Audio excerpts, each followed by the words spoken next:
नमस्कार जी, स्वागत है सब लोगों का इस मॉर्निंग बुलेटिन में। मैं संजीव शर्मा हूं। आप पंजाब के CTV देख रहे हैं और इस वक्त की तमाम बड़ी खबरें लेकर हम लोग हाजिर हैं। रात 9:30 बजे के बाद ये हमारा पहला बुलेटिन होता है सुबह का, और देर रात की डेवलपमेंट्स और सुबह के जो कमिंग इवेंट्स होते हैं उनका एक विंडो लेकर हम आपके समक्ष हाजिर होते हैं। जल्दी से जल्दी आप जुड़ जाइए और इसको शेयर भी कर दीजिए ताकि बाकी लोगों तक भी ये खबरें, जो लोग हमसे नहीं जुड़ पा रहे हैं और आपसे जुड़े हुए हैं, उनके माध्यम से, आपके माध्यम से उन तक भी खबरें पहुंच जाए। अनु जी, बहुत स्वागत है आपका इस जुड़ाव के लिए। Thank you very much. देश और दुनिया में लगातार कोविड बढ़ रहा है, उसकी चर्चा करेंगे। हिमाचल प्रदेश में क्या स्थिति है उसकी चर्चा करेंगे। ओमिक्रॉन के केसेस लगातार बढ़ गए हैं और इसकी भी चर्चा करेंगे। हिमाचल प्रदेश में भी अब बंदिशों की तैयारी हो रही है, किस तरह से ये बंदिशें लगेंगी, क्या क्या हो सकता है, इन तमाम बातों पर हम एक तबसरा करेंगे। और CM दिल्ली से लौट आए हैं, उन्होंने वहां क्या क्या किया, क्या क्या मांगा, इसकी बात करेंगे। Vijay Bhatia ji, Anu ji, Rajni Kumar ji, thank you very much for joining us. Kindly इसको शेयर भी कर दीजिएगा ताकि तमाम लोगों तक पहुंचे। तो दुनिया में लगातार कोविड से हालात खराब हो रहे हैं। यूरोप और अमेरिका में हाहाकार मचा हुआ है। एक एक दिन में 1-1 लाख केसेस आ रहे हैं, लेकिन अब भारत में भी ये समस्या शुरू हो गई है। लगभग 71 दिन के बाद भारत में रिकॉर्ड 24 घंटे के भीतर 16,700 मामले दर्ज किए गए हैं। ये रिकॉर्ड है पिछले 71 दिनों का। 20 अक्टूबर को 18,388 मामले मिले थे, उसके बाद लगातार ये मामले कम हुए और ये 4,500 तक चला गया था मामला, लेकिन अब फिर बढ़ के 16,724 घंटे में, पिछले 24 घंटे में पूरे देश में 16,700 मामले कोविड के, ये दोनों मिला के, नया वेरिएंट ओमिक्रॉन की भी चर्चा करेंगे, लेकिन कोविड के ओवरऑल मामले 16,700 दर्ज किए गए हैं और ये पिछले दिन के मुकाबले 3,000 ज्यादा हैं, जबकि 3 दिन के भीतर ये डबल हो गए हैं। तो ये जो रफ्तार है, ये माना जा रहा है, WHO का भी मानना है, हेल्थ एक्सपर्ट्स का भी मानना है कि ओमिक्रॉन की वजह से ये संक्रमण डबल हुआ है। बड़े शहरों की हालत खस्ता है, खासतौर से दिल्ली, मुंबई और महाराष्ट्र। ओवरऑल अगर देख लें तो वहां परेशानी है, लेकिन देश में ये कहर जारी है और 16,700 मामले दर्ज किए गए हैं पिछले कल 24 घंटे में। बुधवार के मुकाबले ये 3,000 ज्यादा है। बुधवार को जो 24 घंटे खत्म हुए थे उसमें 13,180 मामले दर्ज किए गए थे और इस तरह से 27% का इंक्रीज जो है वो पिछले 24 घंटे में हुआ है। 71 दिन में, जैसा कि मैंने आपको बताया, 71 दिन में ये रिकॉर्ड केसेज हैं। 20 अक्टूबर को 18,388 केस आए थे, उसके बाद ये सबसे ज्यादा केसेज आए हैं। और ओवरऑल सोमवार से लेकर अब तक, सोम, मंगल, बुध, वीर, शुक्र, आज शुक्रवार है, पिछले 4 दिन में 2.6 गुना रफ्तार से ये मामले बढ़े हैं। सोमवार को महज 6,242 इन्फेक्शन रिकॉर्ड किए गए थे, मंगलवार को 9,500 हो गई है और बुधवार को 13,000 और वीरवार को जो है पिछले 24 घंटे में ये 16,000 से ज्यादा मामले जो है, 16,700 मामले ये दर्ज किए गए हैं। बड़े शहरों मुंबई, दिल्ली, कोलकाता, बेंगलुरु जैसी मेट्रो सिटीज में ज्यादा परेशानी है। और दिल्ली की अगर बात करें तो दिल्ली में पिछले 24 घंटे में 1,000 से अधिक केसेज आए हैं। पहले 973 आए थे बुधवार को जो 24 घंटे खत्म हुए थे, और पिछले कल का जो अपडेट था इस वक्त का उसमें 973 थे। और आज पिछले 24 घंटे के भीतर जो है 1,000 केसेज नए आ गए हैं और ओमिक्रॉन के ज्यादा केसेज जो है वहां पे आ रहे हैं। 1,000 से ज्यादा केसेज पिछले 24 घंटे में आए हैं। To be exact 1,313 cases Delhi में आए हैं। इस लिहाज से आप सोच सकते हैं कि वहां 42% का इंक्रीज जो है बुधवार के मुकाबले है। ओवरऑल अगर देखें तो देश में 26% का इंक्रीज है और अकेले दिल्ली में 42% का इंक्रीज है। और यही बात है कि दिल्ली सरकार ने कह दिया है कि हमारे यहाँ अब ओमिक्रॉन का भी कम्युनिटी ट्रांसमिशन शुरू हो गया है, यानी अब वहां दिल्ली में केसेस लगातार बढ़ेंगे और ऐसी स्थिति में बाकी राज्यों के लिए भी चिंता का विषय है। उत्तर महाराष्ट्र में तेजी से संक्रमण फैल रहा है। गुरुवार को राज्य में कुल कोरोना केसेस 5,368 आए हैं और ये बुधवार के मुकाबले 37% ज्यादा है। 22 मौतें भी दर्ज हुई हैं। हालांकि दिल्ली में कोई मौत दर्ज नहीं हुई है, लेकिन 22 मौतें दर्ज हुई हैं महाराष्ट्र में। ये चिंता का विषय है और जो नए केसेस की रफ्तार है वो ज्यादा है। मुंबई में गुरुवार को मुंबई अकेले में ही 3,671 मामले आए। पूरे महाराष्ट्र में 5,368 मामले आए और 3,671 मामले जो है अकेले मुंबई में आए। यहाँ इस समय मुंबई में 11,360 एक्टिव केसेज हैं, जबकि एशिया की सबसे बड़ी झुग्गी धारावी में 18 मई के बाद सबसे ज्यादा 20 केस मिले हैं। ये एक पार्टिकुलर उसका मामला है। ओमिक्रॉन सिर्फ एक मौत हो चुकी है देश में, ये महाराष्ट्र के पिंपरी चिंचवाड़ में हुई है। 52 साल के वो व्यक्ति थे, नाइजीरिया से लौटे थे और उनकी हॉस्पिटल में ही डेथ हुई है। लेकिन ओवरऑल ओमिक्रॉन के केसेस जो हैं वो 1201 हो गए हैं देश में बढ़कर, और ये हमारे लिए चिंता का विषय है। महाराष्ट्र में अकेले पिछले दिन 198 केसेस आए हैं ओमिक्रॉन के, और अब जो है ये भारत में जो ओमिक्रॉन के केसेस हैं वो 28 दिन में 25 राज्यों में ये वेरिएंट पहुंच गया है। महाराष्ट्र में इस समय सबसे ज्यादा 450 केस हैं ओमिक्रॉन के, 450 केस हैं, और नए वेरिएंट के मामले जो हैं वहां बढ़ते जा रहे हैं। 2 दिसंबर को आप देखिए, देश में 2 दिसंबर को पहला ओमिक्रॉन का केस मिला था, जब कर्नाटक में 2 मामले आए थे। 14 दिसंबर को ये मामले बढ़कर 50 हुए। 17 दिसंबर को इन मामलों की संख्या 100 हो गई, यानी अगले 3 दिन में डबल हो गए, और 200 केस होने में अगले 5 दिन लगे, यानी 22 दिसंबर को ये 200 हो गए, और पिछले 8 दिन में ये आंकड़ा जो है बढ़कर 1201 हो गया। 31 दिसंबर में भी काउंट होना है। 8 दिन में ये फिर से जो है 200 से 1200 हो गए। तो देखिए किस तेजी से ये केसेस बढ़ रहे हैं, और ऐसा नहीं है कि ठीक नहीं हो रहे हैं। 358 केस अभी जो ओमिक्रॉन के हैं वो ठीक भी हुए हैं। एक्टिव मरीजों की संख्या 810 है इस समय, और महाराष्ट्र के बाद दिल्ली में सबसे ज्यादा 263 मामले, महाराष्ट्र में 450 और दिल्ली दूसरे स्थान पर 263 मामले हैं। यहां भी 57 मरीज ठीक हो चुके हैं, और 206 जो हैं अभी भी इलाज के अधीन है वहां दिल्ली में। 97 केसेस के साथ गुजरात देश में तीसरे स्थान पर है। यहाँ 44 रिकवर हो गए हैं, यहाँ सबसे ज्यादा रिकवर हुए हैं। 53 अभी भी अंडर ट्रीटमेंट हैं, और राजस्थान में 69, केरल में 65 जो है केसेस हैं। 8 राज्यों में ओमिक्रॉन के मरीज नहीं है। 8 राज्यों को तो केंद्र ने चिट्ठी लिखी है, जिनमें दिल्ली है। जिन 8 राज्यों को चिट्ठी लिख के कहा गया कि सतर्क रहें और मौतों को रोकने के लिए भी उपाय करें, उनमें जो है पश्चिम बंगाल, दिल्ली, हरियाणा, तमिलनाडु, महाराष्ट्र, गुजरात, कर्नाटक, राजस्थान, इन लोगों को जो है केंद्र ने चिट्ठी लिखकर कहा है कि अभी से ऐसे इंतजाम करें कि ओमिक्रॉन की वजह से ज्यादा डेथ्स ना हो, क्योंकि यहाँ पे ज्यादा संक्रमण है। लेकिन 8 राज्य ऐसे भी हैं जहां अभी ओमिक्रॉन का केस नहीं है। ये लकी राज्य कौन है, इनकी बात भी मैं आपको बता दूं। इनमें झारखंड है, छत्तीसगढ़ है, सिक्किम, मिजोरम, त्रिपुरा, नागालैंड, अरुणाचल और मेघालय शामिल है। हालांकि झारखंड के रांची में नॉर्मल कोविड के केसेस ज्यादा हैं, उसको लेकर भी केंद्र ने चिंता जताई है। लेकिन ओमिक्रॉन का केस झारखंड में कोई नहीं है, छत्तीसगढ़ में कोई नहीं है, सिक्किम में कोई नहीं है, मिजोरम में कोई नहीं है, त्रिपुरा, नागालैंड और अरुणाचल प्रदेश में कोई नहीं है, और मेघालय में भी कोई केस नहीं है। ये 8 राज्य जो हैं अभी बचे हुए हैं। तो 7 सिस्टर्स जो है झारखंड, छत्तीसगढ़ को छोड़कर 7 सिस्टर के जो 5 राज्य हैं, 6 राज्य हैं, वो इसमें शामिल हैं। तो ये अच्छी बात है। लेकिन ओवरऑल बात करें पूरे दुनिया की, तो 121 देशों में ओमिक्रॉन फैल चुका है, और 3.5 लाख लोग ओमिक्रॉन से पीड़ित हो चुके हैं अब तक, और 59 डेथ्स अब तक ओमिक्रॉन से हो चुकी हैं। ये भारत में जो डेथ हुई है उसको मिलाकर 59 डेथ जो है वो हो चुकी है। 25 नवंबर को दक्षिण अफ्रीका में ये वेरिएंट की पहचान हुई थी, और इसके बाद जो है 26 नवंबर को इसको जो वेरिएंट ऑफ कंसर्न घोषित कर दिया गया था। और आप देखिए 1 महीने के भीतर पूरी दुनिया में 3.5 लाख लोग ओमिक्रॉन से संक्रमित हो चुके हैं, और 59 की डेथ हो चुकी है। तो आप समझ सकते हैं कि कितनी तेजी से ये मामला जो है वो फैल रहा है।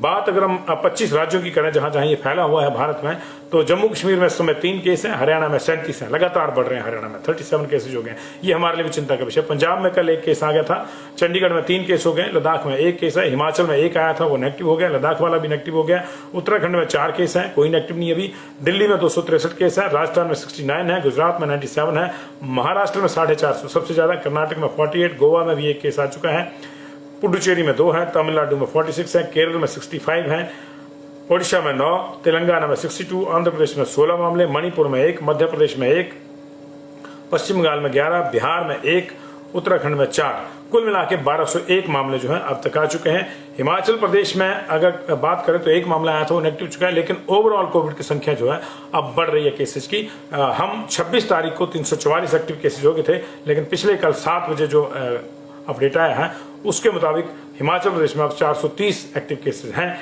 कल 65 केसेस आए थे, 35 रिकवर हुए थे।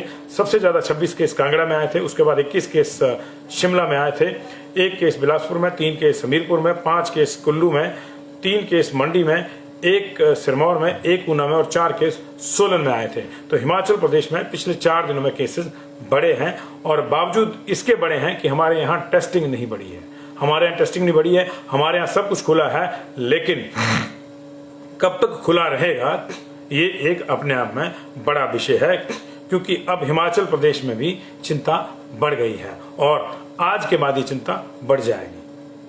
आज के बाद मैं इसलिए कह रहा हूं कि 31 दिसंबर की जो सेलिब्रेशन है वो पूरे देश में सबसे ज्यादा हिमाचल में ही हो रही है। मैक्सिमम जगहों पे 12 स्टेट्स में सीधे तौर पर नाइट कर्फ्यू लगा है, वहां किसी को आने जाने की इजाजत नहीं है। दिल्ली में बड़ी सख्ती है वहां पे भी, और महाराष्ट्र की अगर बात करें तो पूरे महाराष्ट्र में धारा 144 लगी हुई है। चंडीगढ़ में सख्ती है, चंडीगढ़ में अगर आपका डबल डोज नहीं है तो आपको किसी भी पब में या रेस्टोरेंट में आज जा नहीं पाएंगे आप। हरियाणा में कल से आप अगर डबल डोज वैक्सीनेटेड नहीं है तो आपको बसों में सफर करने की इजाजत नहीं होगी। लेकिन हिमाचल प्रदेश में ऐसी कोई बंदिश नहीं है, लेकिन ऐसा नहीं है कि बंदिशें नहीं लगेंगी। 5 तारीख को कैबिनेट की बैठक है, माना जा रहा है कि उसमें कुछ बंदिशें लग सकती हैं, लेकिन बड़ी बात यह है, बड़ा सवाल यह है कि हम बंदिशें झेलें ही क्यों? सिर्फ इसलिए कि बाहर से टूरिस्ट आके यहाँ पे संक्रमण छोड़ जाएंगे, क्या हम इसलिए बंदिशें झेलें? ओवरऑल प्रोटोकॉल आपको फॉलो करना चाहिए। मास्क लगा के रहिए, 2 गज की दूरी का इस्तेमाल कीजिए जिससे भी बात करें उससे, और समय समय पर हाथों को सैनिटाइज करते रहिए या धोते रहिए। ये हम कर सकते हैं और हमको करना भी चाहिए।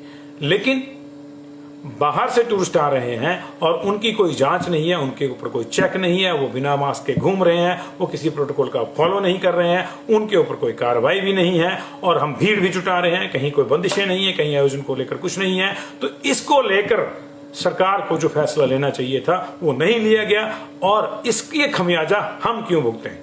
कल को अगर इस वजह से केसेस शुरू होते हैं, बढ़ते हैं, और हमारे यहाँ बंदिशें लगती हैं कि जब शादियों में 200, शादियों में 100, आयोजन इस तरह से, मास्क 50% ये, नाइट कर्फ्यू, तो वो हमारा कसूर है क्या? हिमाचल का वो कसूर नहीं है। सरकार को ये समय रहते कर देना चाहिए। अभी 5 तारीख की कैबिनेट का इंतजार क्यों हो? कल क्यों ना लगा दें? 31 दिसंबर तक चलो मान लिया आपका टूरिस्ट सीजन था, कल क्यों नहीं लगाते थे? टूरिस्ट सीजन तो हिमाचल प्रदेश में पूरा साल चलता है जी। माफी चाहूंगा मैं टूरिज्म सीजन वालों को, जो टूरिज्म से जुड़े लोग हैं उनको बुरा लगेगा, लेकिन सीजन तो पूरा साल चलता है ना। अभी बर्फबारी का सीजन लंबा चलेगा, उसके बाद गर्मी आ जाएगी अप्रैल मई में, तो तब गर्मी का सीजन आ जाएगा। मानसून टूरिज्म भी हमारे यहाँ है, ऑटम टूरिज्म भी है, सारा है। टूरिज्म का सीजन तो हिमाचल प्रदेश में पूरे साल है, क्योंकि टूरिज्म स्टेट है। लेकिन प्रोटोकॉल को कौन फॉलो करेगा? महज चंद पैसों के लिए हम लोगों को क्या इस तरह से अपना जीवन दांव पे लगाना चाहिए सरकार को? नहीं, सरकार को कुछ प्रबंध करने चाहिए। तमाम सरकारें कर रही है। 1 महीना हो गया, उत्तराखंड में अगर बाहर का भी कोई व्यक्ति जा रहा है तो उसका वैक्सीनेशन स्टेटस चेक किया जा रहा है। डबल वैक्सीनेटेड, फुली वैक्सीनेटेड नहीं है तो उसको एंट्री नहीं है। लेकिन हमारे यहाँ सब खुला है। आ जाइए, जम के कोरोना फैलाइए। पहले आपको याद होगा एक बार क्वारंटाइन टूरिज्म की बात चली थी, अभी जो है कोविड टूरिज्म की बात चली है। लेकिन ये चीजें किस पे भारी पड़ती हैं? आम आदमी पे, जो नियमों को फॉलो करता है, जो शांति से रहता है, जो भीड़ भाड़ से दूर रहता है, और जिसको डर है कि प्रॉब्लम हो जाएगी। लेकिन जो बाहर से आते हैं वो हिमाचल वालों को बेवकूफ समझते हैं, ना वो मास्क लगाते हैं, ना प्रोटोकॉल का इस्तेमाल करते हैं, ना कहीं वो अपनी चेकिंग करवाते हैं।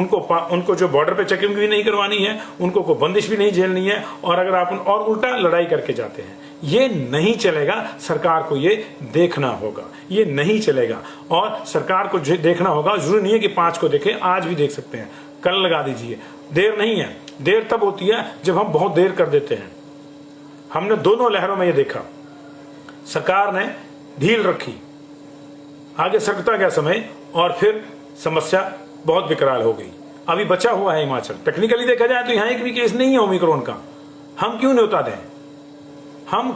दें? 2 साल हमने गुजार दिए, 20 भी गुजार दिया, 21 भी हमारा चला गया। बहुत अजीब साल रहे ये, बहुत बेकार साल रहे। किसी के सपने चले गए, किसी के अपने चले गए, लेकिन हम लोगों का जो सिस्टम है वो नहीं सुधरा। आज भी सिस्टम की एक जो है स्टेटमेंट आई है कि ऑक्सीजन की वजह से किसी की मौत नहीं हुई। देश में संसद में पहले कर दिया था। आज हमारे हेल्थ सेक्रेटरी साहब ने भी मीडिया को स्टेटमेंट दिया है कि ऑक्सीजन की वजह से किसी की मौत नहीं हुई। दिलचस्प है जी। 50 सेंटर अभी चल रहे हैं, नए बनाए, और ऑक्सीजन की वजह से किसी की मौत नहीं हुई। 16,000 मीट्रिक टन बनाते थे, 90,000 मीट्रिक टन बनानी पड़ रही है। किसके लिए? बेचने के लिए बना रहे हैं क्या? जाहिर है समस्या थी, समस्या थी, लेकिन हम लोग उससे आंखें मूंद लेते हैं। एक समस्या और है, वो है हमारी आर्थिक समस्या।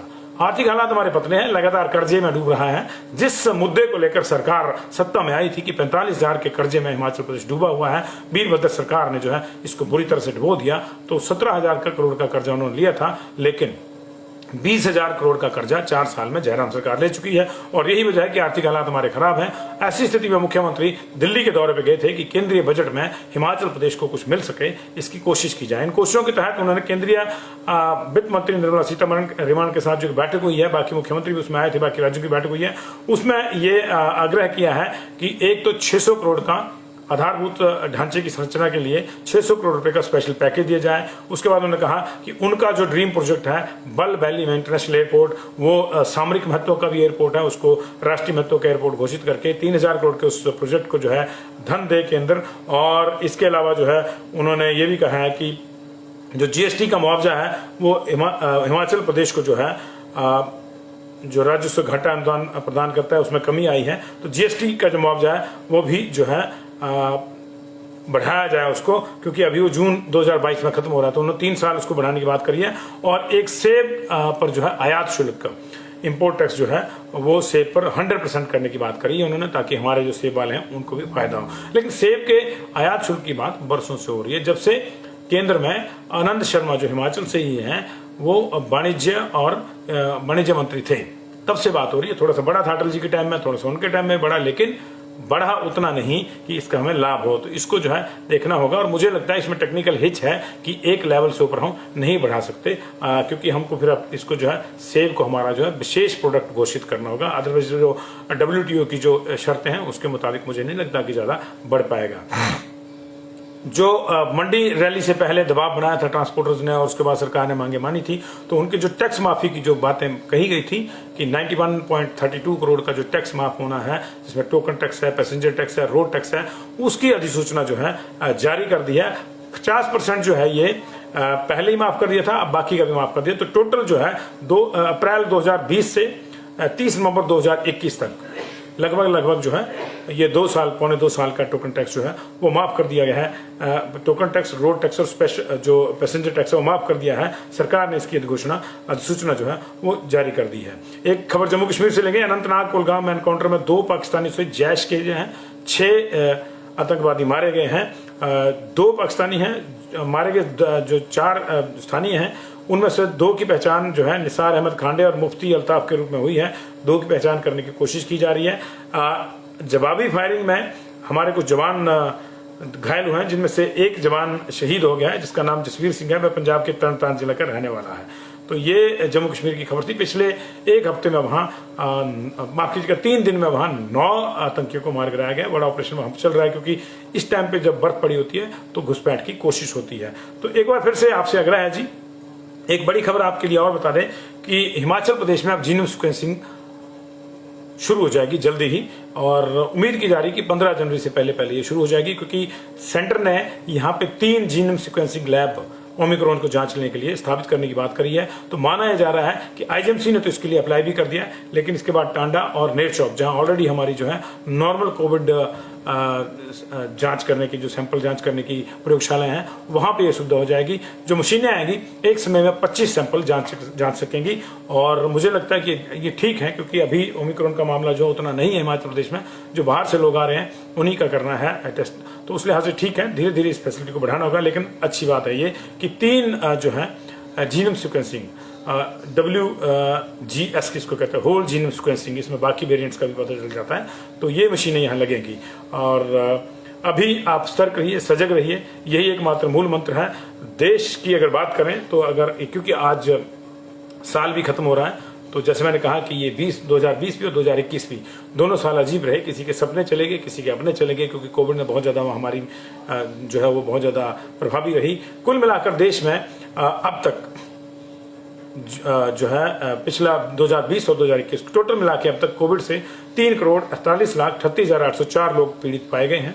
इसमें इस समय जो है 91,361 91,361 लोग एक्टिव हैं, और 3,42,66,363 लोग जो है वो ठीक हो चुके हैं। 4,81,080 लोगों की डेथ हो चुकी है इस देश में। अगर हिमाचल की बात हम करें तो हिमाचल प्रदेश में अब तक जो है 3,858 लोगों की डेथ हो चुकी है। कुल मिला के 2,28,770 लोग कोविड पॉजिटिव पाए गए हैं और अभी हमारे पास 430 एक्टिव केसेज हैं। 2,24,462 लोग जो हैं वो क्योर हो चुके हैं और 3,858 लोगों की डेथ हो गई है। सबसे ज्यादा डेथ जो है हमारे यहाँ कांगड़ा जिला में हुई है 1178, 90 डेथ हुई हैं बिलासपुर में, 161 हुई है चंबा में, 307 हमीरपुर में, कांगड़ा में मैंने आपको बताया 1178, 39 किन्नौर में, 158 कुल्लू में, 18 लाहौल स्पीति में, 463 मंडी में, 656 शिमला जिला में, 211 सिरमौर में, 315 सोलन में और 262 डेथ जो है वो हुई है ऊना में। तो ये 12 जिलों का आंकड़ा था। नया साल आप सबके लिए शुभ हो। कोई भी व्यक्ति जो है वो इस महामारी की चपेट में ना आए, ये हम शुभकामनाएं और ये ईश्वर से भी हम प्रार्थना करते हैं और ये हमारी बेस्ट विशेष आपके लिए नए साल की हैं। लेकिन एक चीज का ख्याल रखिएगा, मास्क लगा के रखिए और 2 गज की दूरी का इस्तेमाल कीजिए। बच्चों के लिए वैक्सीनेशन 3 तारीख से शुरू हो रही है। जब जब आपके बच्चे को कॉल आए स्कूल से, उसको स्कूल भेजें प्रॉपरली और फिर उसको वैक्सीनेट करवा के निश्चिंत हो जाएं। लेकिन वैक्सीनेशन का मतलब ये नहीं है कि कोविड प्रोटोकॉल का फॉलो नहीं करना है। खुद भी मास्क लगाएं, बच्चों को भी मास्क लगाएं। बच्चे तो लगाते हैं, ये समस्या हम बड़ों में ही है। हम बड़े ज्यादा लापरवाह हैं और उसका खमियाजा हमारे बुजुर्ग और बच्चे भुगतते हैं। बहुत बहुत शुक्रिया आप सब लोगों का। सबको नववर्ष की अग्रिम शुभकामनाएं। आज आखिरी दिन है, कल से नया साल आने वाला है और कैलेंडर बदल रहा है और कैलेंडर के साथ हालात भी बदले, हालात सुधरे, यही हमारी कामना है। Thank you very much.